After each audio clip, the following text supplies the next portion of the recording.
La foi vient de ce que l'on entend, et ce que l'on entend vient de la parole de Christ. Romains 10, 17.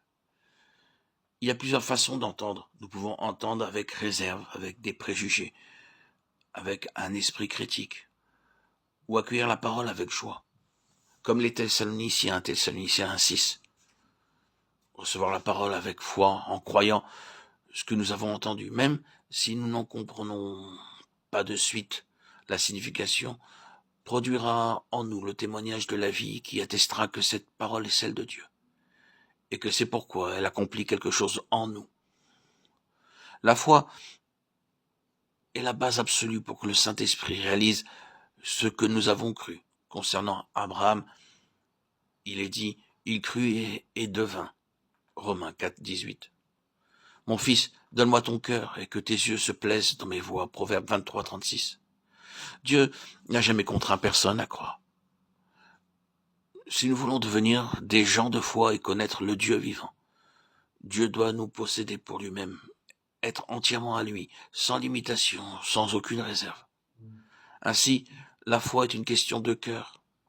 Et dès notre nouvelle naissance, alors que nous ne sommes en nous-mêmes qu'un chaos, Dieu doit trouver au centre de notre être un cœur entier et sans partage. Dieu rendra alors très réel et très pratique la parole reçue, et en révélera la signification.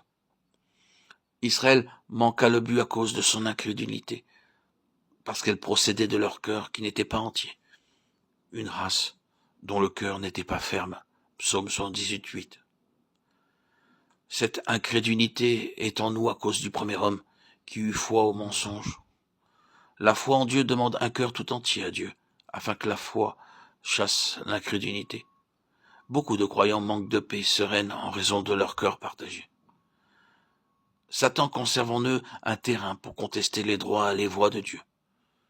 Nous pourrions étendre la nécessité d'un cœur entier à tous les aspects de notre vie avec Dieu. Dieu est un Dieu de vérité, et le moindre doute à l'égard de ce qu'il nous dit entrave notre relation. Dieu désire qu'on le croie et doit être cru. Tout le cours de notre vie spirituelle et son développement dépendront de cette seule question. Notre cœur est-il entier et sans partage pour notre Seigneur? Le passage d'Hébreux 11.8 illustre l'obéissance de la foi. C'est par la foi qu'Abraham obéit à l'appel de Dieu. Il partit sans savoir où il allait. C'est une obéissance aveugle. La foi ne fait pas appel aux évidences extérieures. Elle n'y pense même pas. Dieu a parlé, ce qu'il a dit est vivant. C'est une révélation dans l'esprit. Ce qui a été déposé est vivant et écrit par la voix de Dieu. La vie rend témoignage à la foi. Dieu avait dit à Abraham qu'il devait aller dans un pays qu'il lui montrerait, Genèse 12.1. Et il partit, sans savoir où il allait.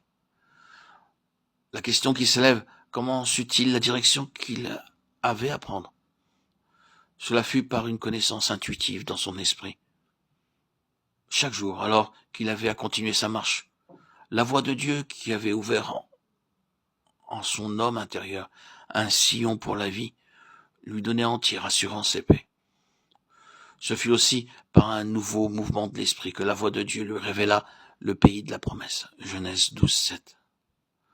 L'obéissance de la foi implique un abandon sans réserve de notre vie à Dieu, lui laissant toute liberté et responsabilité, sans aucun souci de ce qui pourrait survenir. La succession de toutes les phases du plan de Dieu pour notre vie et notre place dans son plan demande la foi et l'obéissance de la foi. Dieu se révèle à ceux qui ont un cœur entier, à ceux qui croient.